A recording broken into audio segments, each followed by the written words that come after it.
Un jour ferons-nous d'une autre planète notre foyer? Des cités s'élèveront-elles sur les plaines poussiéreuses de Mars ou sous la brume dorée de l'épaisse atmosphère de Titan? L'idée que les humains colonisent d'autres planètes enflamme notre imagination depuis des siècles. Mais aujourd'hui, avec les avancées technologiques et les objectifs ambitieux d'organisations comme SpaceX et la NASA, ce rêve ancien pourrait être plus proche de la réalité que nous ne l'avons jamais imaginé. Pendant des siècles, nous avons levé les yeux vers les étoiles en nous demandant ce qui se trouvait au-delà. Les civilisations antiques ont créé des récits de dieux vivant sur la Lune et les planètes. À l'ère moderne, cette curiosité a évolué en science-fiction, où les humains construisent des stations spatiales, terraforment des mondes extraterrestres et créent des civilisations parmi les étoiles. Ces récits reflètent un désir profond non seulement d'explorer, mais de s'étendre, de repousser les limites de la Terre et de faire en sorte que l'humanité devienne une espèce véritablement spatiale. Mais coloniser une autre planète est bien plus complexe que de lancer une fusée ou d'envoyer un rover. La colonisation, c'est permettre aux gens de vivre, travailler, se reproduire et survivre indépendamment de la Terre. Cela signifie bâtir des écosystèmes entiers et des systèmes de vie durables dans des lieux qui sont par nature hostiles à la vie telle que nous la connaissons. Commençons par Mars, la planète la plus souvent envisagée pour la colonisation.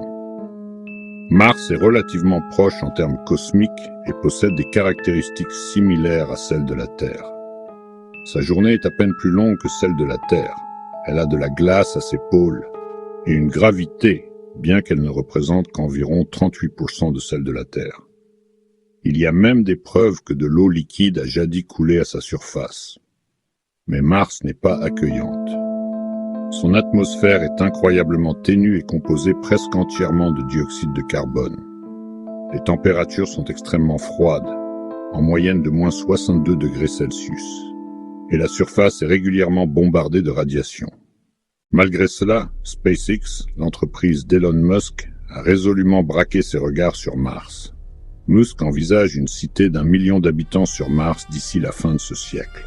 Le vaisseau Starship de sa compagnie est en cours de développement pour rendre les voyages spatiaux moins chers, plus rapides et plus fiables, avec l'objectif à long terme de transporter des passagers humains vers Mars.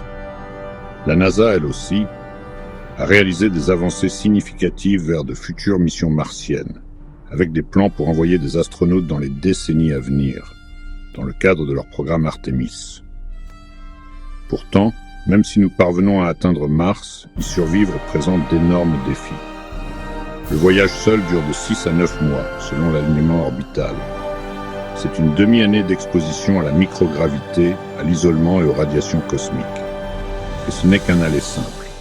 Une mission aller-retour vers Mars pourrait facilement prendre 2 à 3 ans. Transporter non seulement des êtres humains, mais aussi des systèmes de survie, des abris, des outils, de la nourriture et du carburant devient un véritable casse-tête logistique. Une fois sur Mars, les colons devront bâtir des habitats hermétiques pour résister à l'atmosphère ténue et aux températures glaciales. Ces habitats devront maintenir des températures internes stables, recycler l'air et l'eau et protéger contre les radiations.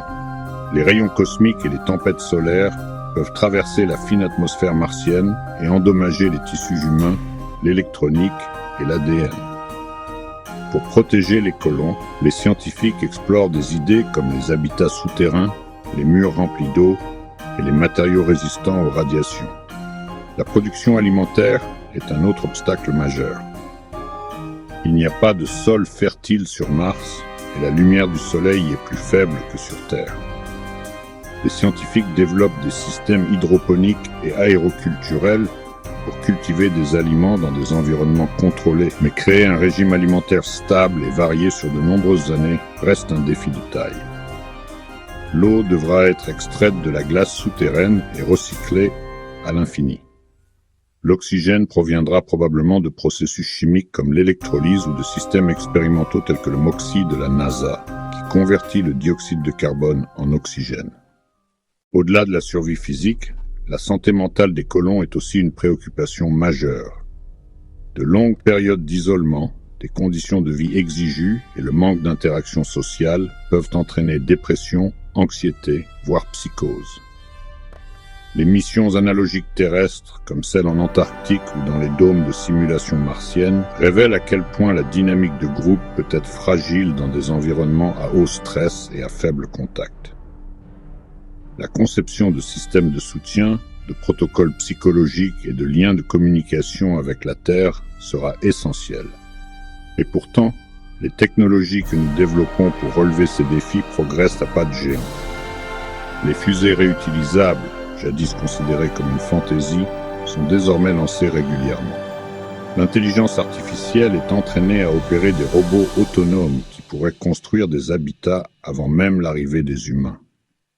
L'impression 3D pourrait être utilisée pour créer des abris à partir du régolithe martien. Même les systèmes de gestion des déchets sont conçus pour recycler chaque once de matière, de l'air et de l'eau aux déchets humains. La propulsion est un autre domaine de développement crucial. Les fusées chimiques traditionnelles sont puissantes, mais inefficaces pour les voyages en espace lointain. Des systèmes plus récents comme les propulseurs ioniques, la propulsion thermique nucléaire, et même des concepts théoriques comme la propulsion à antimatière promettent des voyages plus rapides et des besoins en carburant réduits. Des temps de trajet plus courts permettraient non seulement d'économiser de l'argent, mais aussi de réduire le coût physiologique pour les astronautes. L'une des idées les plus radicales est la terraformation, le processus qui consiste à modifier l'atmosphère et le climat d'une planète pour la rendre plus semblable à la Terre. Sur Mars, cela pourrait impliquer de libérer des gaz à effet de serre pour réchauffer la planète, faire fondre les calottes polaires et épaissir l'atmosphère.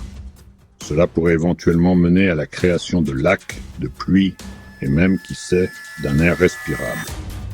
D'autres idées incluent la construction de miroirs orbitaux pour diriger la lumière du Soleil ou l'utilisation d'organismes génétiquement modifiés pour produire de l'oxygène. Bien sûr, la terraformation reste une théorie. Il faudrait des siècles, voire des millénaires, pour parvenir à un changement significatif de l'environnement d'une planète. Mais même une terraformation partielle, comme l'élévation des températures de surface ou une légère augmentation de la pression atmosphérique, pourrait rendre la vie sur Mars considérablement plus gérable. Bien que Mars reste au centre de nos attentions, ce n'est pas notre seule option. La Lune, bien que stérile, est beaucoup plus proche, à seulement 3 jours de voyage. La NASA et d'autres agences envisagent de construire des bases lunaires comme des escales pour de futures explorations. Sa proximité la rend idéale pour tester les systèmes de survie et l'habitation à long terme. Parallèlement, des lunes glacées comme Europe ou Encelade pourraient abriter des océans souterrains susceptibles un jour de supporter la vie. Titan, la plus grande lune de Saturne, possède une atmosphère dense et des lacs de méthane liquide. C'est bizarre selon les normes terrestres, mais potentiellement utile de manière que nous ne saisissons pas encore. Les technologies développées pour la colonisation spatiale ont déjà un impact sur la vie sur Terre. L'énergie solaire, les systèmes de purification d'eau, les techniques de production alimentaire compacte et les méthodes de construction durable ne sont que quelques exemples de la façon dont la recherche spatiale peut bénéficier à l'humanité ici et maintenant. La volonté de coloniser d'autres planètes stimule l'innovation dans la robotique, l'IA, la science des matériaux et l'énergie. Des domaines qui façonneront l'avenir, que nous vivions sur une seule planète ou sur plusieurs. Mais pourquoi y aller, au fond? Pourquoi investir des milliards de dollars et un effort humain incalculable pour construire des villes sur des planètes mortes? La réponse réside dans notre nature d'explorateur, de survivant et de penseur. La Terre est une planète magnifique qui abrite la vie, mais elle n'est pas invincible. Elle fait face à des menaces telles que le changement climatique, la surpopulation, les pandémies, la guerre nucléaire et même les impacts d'astéroïdes. Coloniser d'autres planètes offre une solution de secours, un moyen d'assurer la continuité de la civilisation humaine en cas de catastrophe.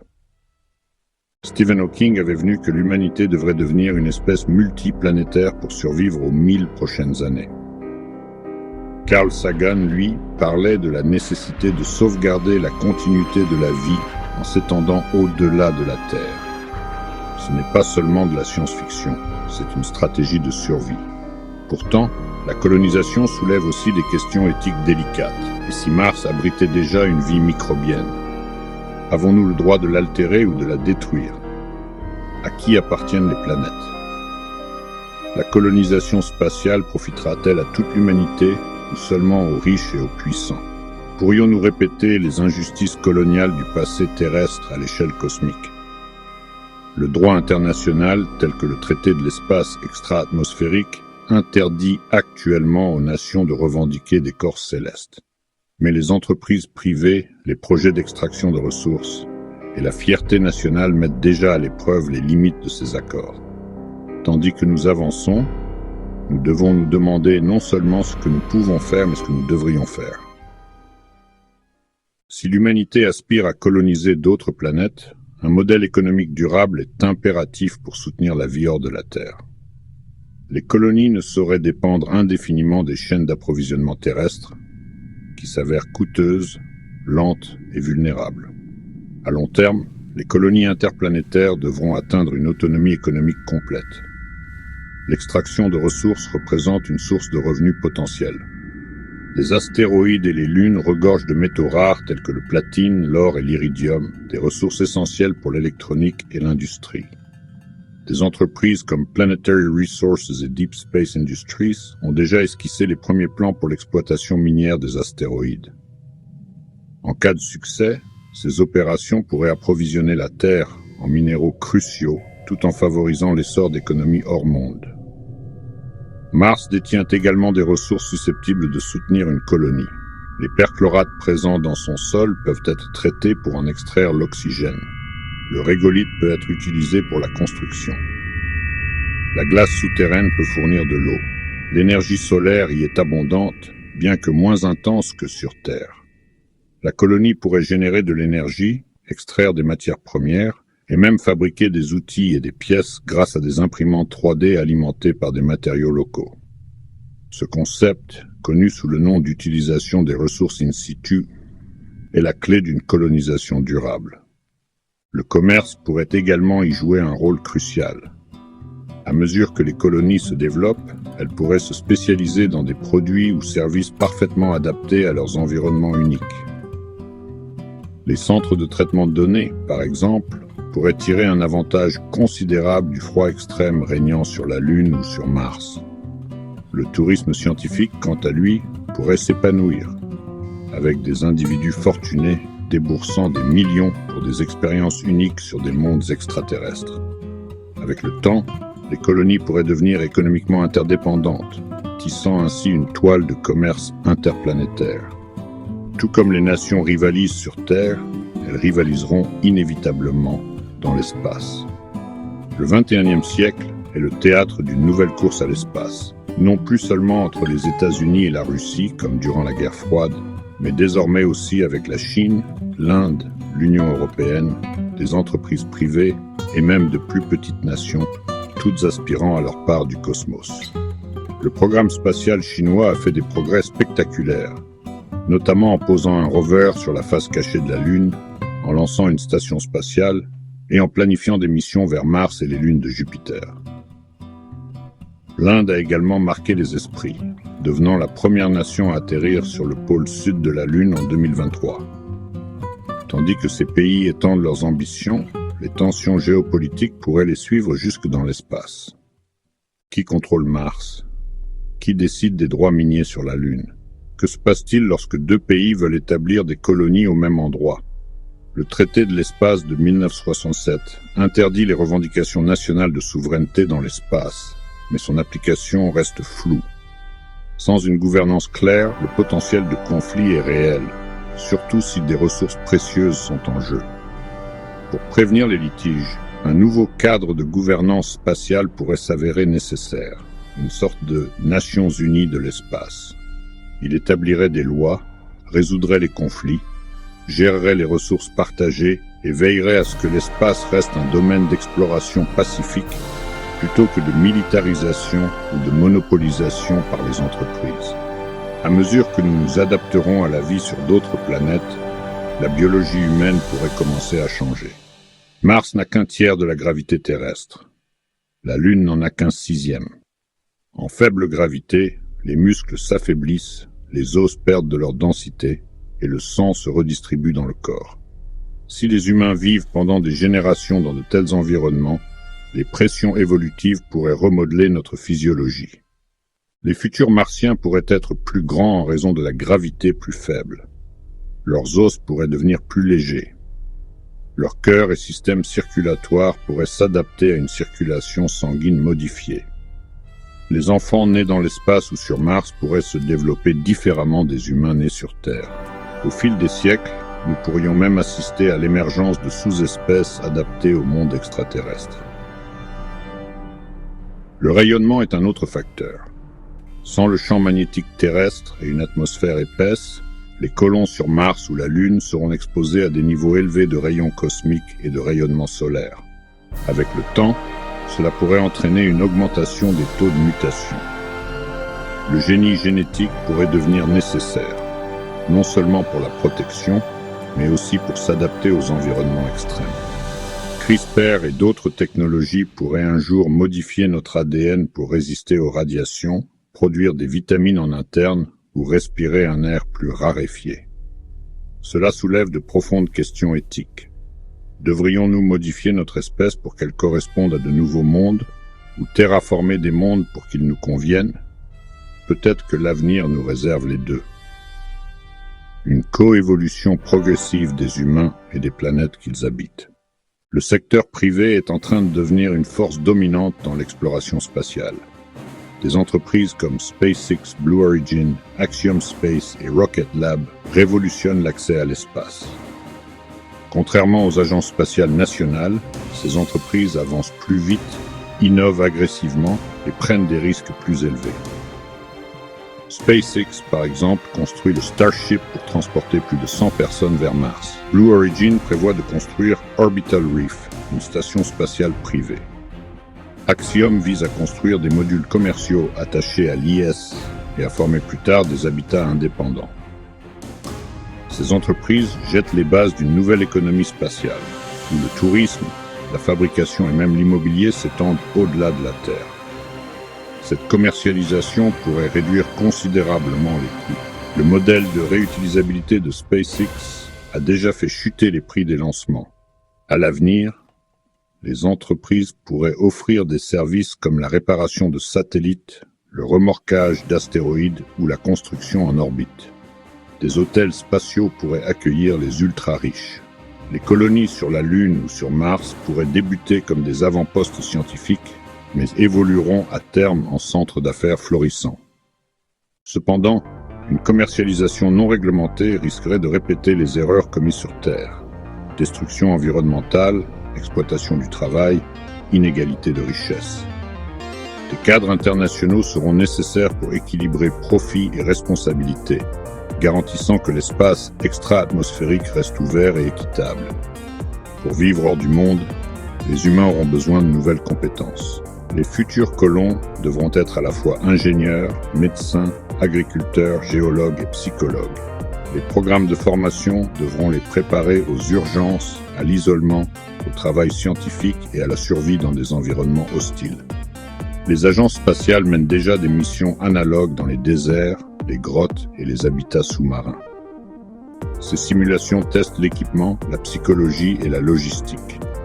À l'avenir, la formation pourrait inclure des simulations en réalité virtuelle de terrains extraterrestres ou même des tuteurs IA pour guider les colons en temps réel. Des universités spatiales pourraient émerger, proposant des diplômes en agriculture hors monde, en médecine spatiale, en ingénierie d'habitat et en droit interplanétaire. L'éducation devra être interdisciplinaire, immersive et continue, surtout pour les enfants nés dans les colonies. Les écoles sur Mars n'enseigneront pas seulement l'histoire de la Terre, mais aussi l'histoire fondatrice de la colonie, ses valeurs et ses responsabilités. Le succès à long terme dépendra de la transmission du savoir entre les générations. L'éducation sera la colonne vertébrale de l'édification de la civilisation dans l'espace. La vie sur une autre planète ne sera pas qu'une question de survie, ce sera une question de vie. Les colonies développeront des cultures, des fêtes, des traditions et des identités uniques. L'art, la musique, la cuisine et la langue martienne pourraient évoluer différemment de ceux de la Terre. Le besoin psychologique de sens et d'appartenance poussera les colons à bâtir des communautés aux valeurs partagées.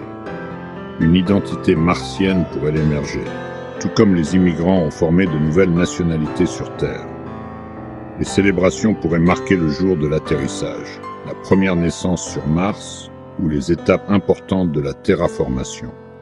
Avec le temps, la divergence culturelle pourrait s'accentuer, surtout si la communication avec la Terre est limitée par la distance. La religion pourrait aussi évoluer. Certains colons pourraient interpréter leur mission de manière spirituelle, se considérant comme les gardiens ou les pionniers de la vie. D'autres pourraient former de nouveaux systèmes de croyances basés sur le cosmos. L'art et la littérature reflèteront la crainte, la peur et l'émerveillement de vivre parmi les étoiles. La vie sur une autre planète sera physiquement étrangère, mais émotionnellement humaine. L'amour, la famille, l'espoir, le deuil et les rêves façonneront les nouvelles sociétés qui naîtront loin de la Terre. Coloniser Mars ou la Lune n'est que le premier pas. La véritable frontière se trouve dans les étoiles. Alpha Centauri, le système stellaire le plus proche, est à plus de 4 années-lumière. Aux vitesses actuelles, il faudrait des dizaines de milliers d'années pour l'atteindre.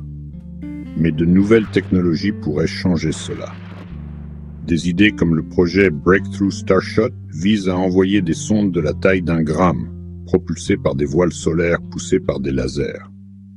La propulsion par fusion, les moteurs à antimatière ou les moteurs à distorsion, s'ils sont un jour réalisés, pourraient rendre le voyage interstellaire réalisable. Cela pourrait prendre des siècles. Mais la curiosité de l'humanité ne s'arrêtera pas à notre système solaire. Les vaisseaux génération, ces immenses vaisseaux spatiaux où des communautés entières vivent pendant des centaines d'années, sont une autre possibilité. Ces vaisseaux seraient des mondes mobiles, autonomes et conçus pour une survie à long terme. L'éthique, la gouvernance et le design culturel seraient aussi cruciaux que l'ingénierie. Si nous y parvenons, notre espèce pourrait un jour se répandre sur des exoplanètes habitables, emportant avec elle non seulement la biologie, mais aussi la mémoire, l'histoire et les rêves. Nous serons de la poussière d'étoiles qui rejoindra les étoiles. Le voyage de l'humanité dans l'espace n'est pas seulement un défi technologique, c'est une évolution civilisationnelle. La colonisation d'autres planètes mettra à l'épreuve notre science, notre éthique, notre unité et notre imagination. Cela pourrait prendre des décennies, voire des siècles. Ce chemin sera semé d'embûches, mais le rêve est bien vivant. Pour survivre, pour prospérer et pour réaliser nos aspirations les plus profondes, nous devons lever les yeux et tendre la main. L'univers est vaste, notre histoire ne fait que commencer. La colonisation humaine d'autres planètes n'est pas inévitable. Elle pourrait échouer. Cela pourrait prendre plus de temps que prévu. Mais l'effort lui-même nous transformera, scientifiquement, culturellement et moralement. Cela nous obligera à reconsidérer ce que signifie être humain. Vivre non pas comme des terriens, mais comme des citoyens du cosmos. La route devant nous est semée d'embûches, qu'elles soient technologiques, environnementales, psychologiques ou éthiques. Pourtant, nous sommes déjà en chemin. Chaque rover martien, chaque lancement de satellite, chaque collaboration internationale dans l'espace nous rapproche un peu plus. Nous nous tenons au seuil d'une ère nouvelle.